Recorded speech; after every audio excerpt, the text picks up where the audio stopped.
All right, join me right now from Colorado is UFC strawweight prospect Mallory Martin. Thank you, Mallory, for the time. How's life treating you over there in It's the been Mile High good. City? Yeah, it's been good. Enjoying it. All right. Now, the last time we saw you in action was over the summer against Hannah Cifers. You picked up your first UFC win, a comeback finish, a performance bonus, a lot of stuff going on right there. What have you been up to since then? So after that fight, I was a long camp. I had like a 14, 13-week camp for that fight, and I got a little banged up. I had to get surgery, so I tore my meniscus, and so I had surgery after the fight, like a week after, and just got my meniscus scooped. So been on the recovery end. I recovered for like maybe 2 months, and then started training again, and then just got into it. Got the fight. I got the fight like right away. So I've known I was gonna fight her like maybe 2 weeks after. Like literally the night of the fight, Danny was like, "You're gonna fight Polyana." So I was like, "All right, cool." And like we were already supposed to be matched up in like early 2020, but then COVID hit, so like we never ended up fighting. And then they matched her up with Emily. But so I was already anticipating on fighting her. Uh, but yeah, I've just been training honestly. All right, before we get into more about Polyana, I wanted to ask you about the injury, right? Your knee. You went into that fight against Cipher with the knee injury? Yeah. Mhm. Wow. I actually tore my ACL and meniscus in 2018, and I had it fixed, whatever. But my meniscus, it was like weird. I got kneed on the, like we were just drilling and against the cage, and I got kneed on the side of my knee, and something like popped, and I was no pain or nothing, and I was like, oh, that's weird. And then I started grappling, and my leg would lock out, and it's called like a bucket tear. So like your meniscus gets caught, and you can't bend, you can't straighten your knee, nothing. So that was like maybe 3 weeks before the fight, and it would always lock out with training. I just would have to like relax and let my knee kind of like it would just fall back into place. Um, but yeah, so I knew like how to handle it if it happened in the fight, because I would have to deal with it in training. So I just wore like a little knee brace and how to deal with it. It wasn't anything that was going to stop me from performing. For sure. Now, what about the recovery? What did they have you do? It was a pretty easy surgery. All they did was snip it, so I basically don't have a meniscus anymore because I tore it right off the bone because I had it replaced, and then uh, when I tore it, it like tore off the bone, so it was just floating around in there, and it was only like 2 months. I think I was out for 2 months just doing rehab stuff for my knee, building that strength back up, and then I was back to training. Going into this fight coming up at 258, you have Polyana. Actually, I think I saw an interview after your last fight saying that I'm gonna fight her. She called me out. What do you think about? What is your overall thoughts about call outs? I'm not one to call people out. I just take whatever name Danny gives me, I say yeah, yeah. Like we're gonna go. It doesn't matter who.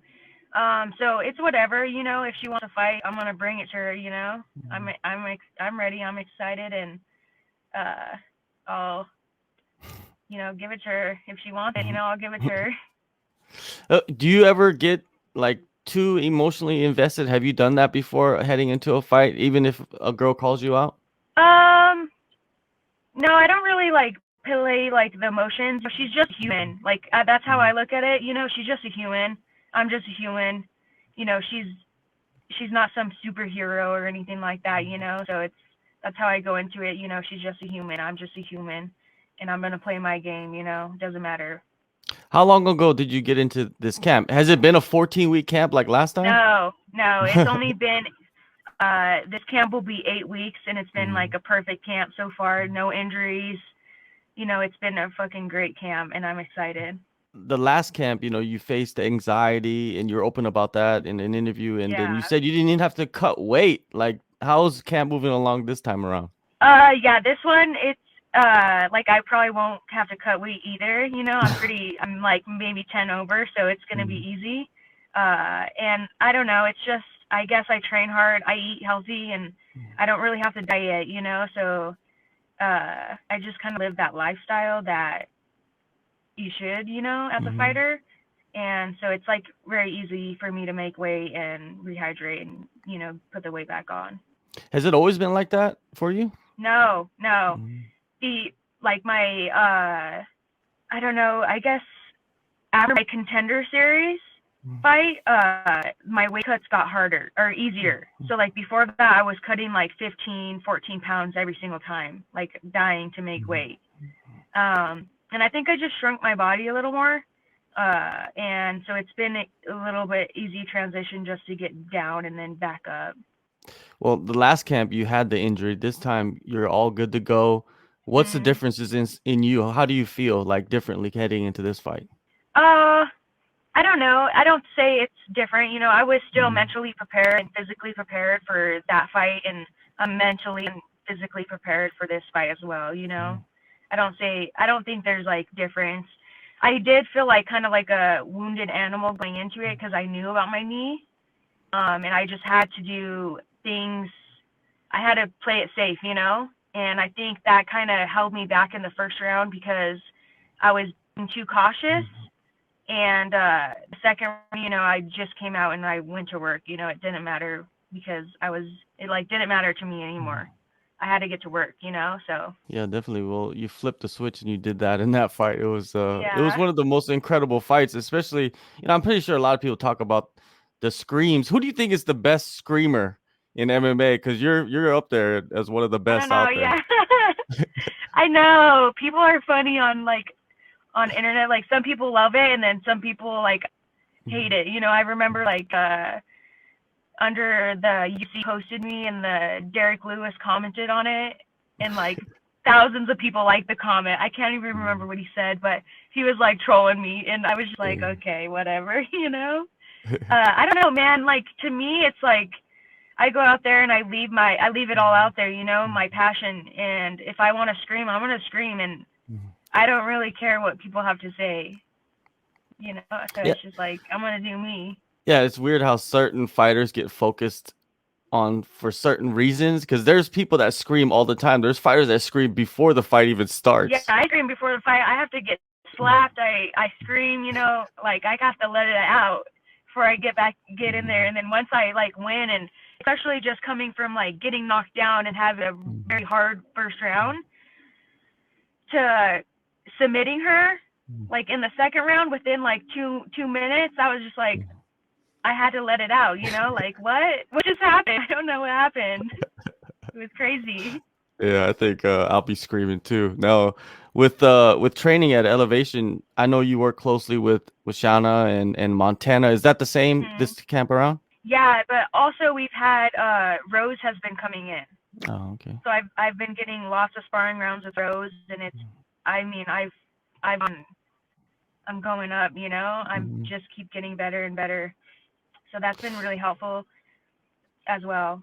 But also, yeah, Shana and Montana, they push me, you know, and I push them. We all bring something different, you know. Shana, she has the striking.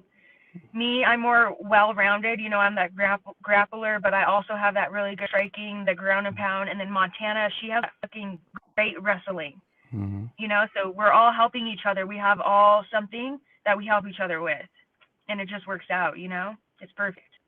Does it seem like Rose is getting ready for a title shot? Yeah, I think so. Yeah. I think it's coming all together, you know, and I'll help her with her camp as well too, so it'll be awesome.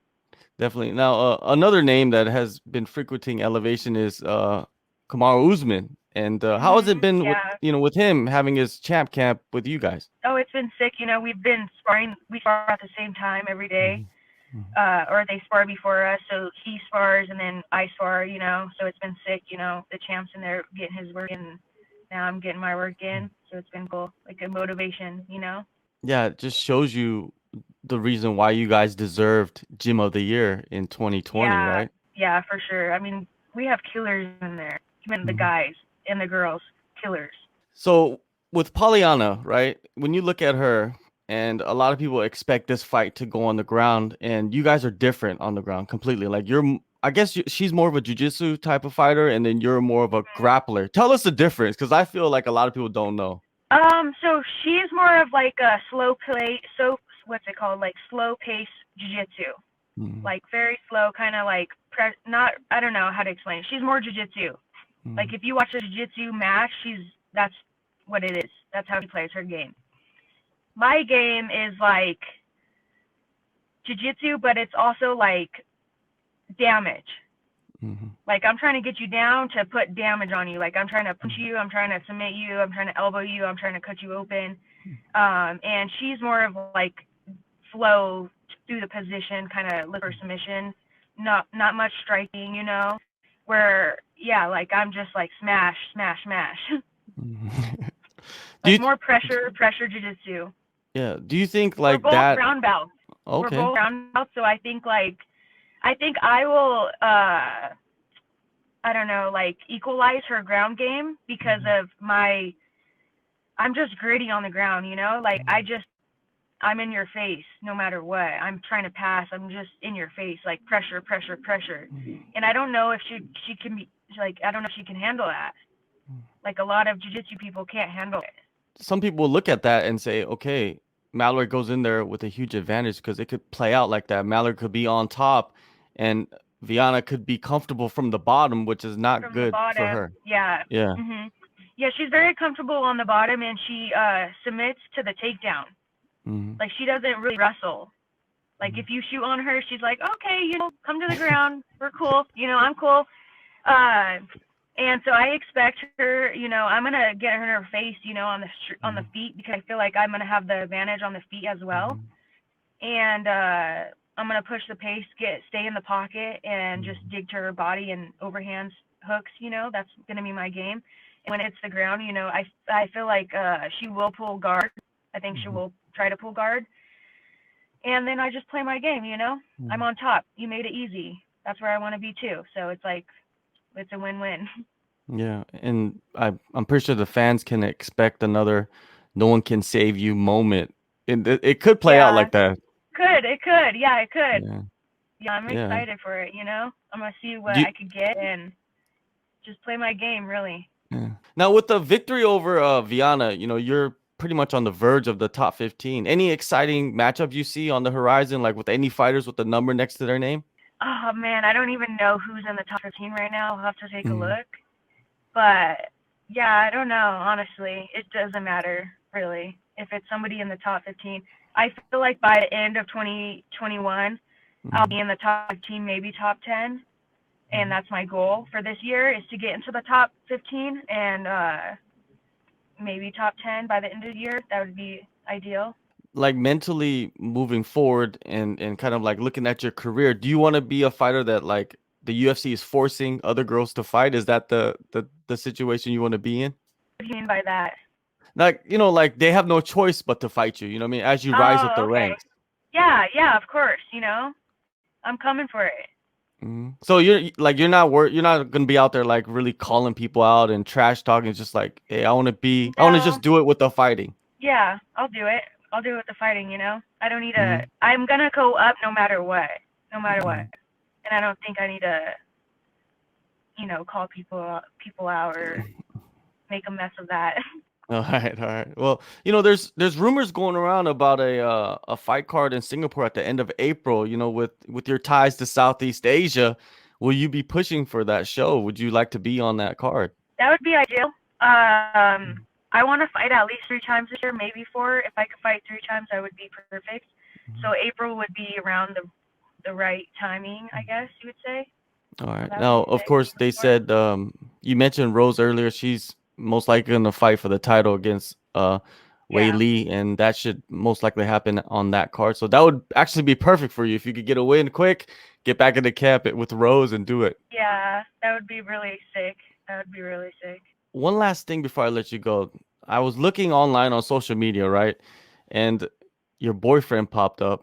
You know, kind of, I don't want to get too deep into the situation, but it's something about him and Tim Welch, the Sean O'Malley's head coach. Like he had said something about you, and then Derron came in and said, "Hey, you better watch your mouth." What is going on with that situation? Do you know anything about that?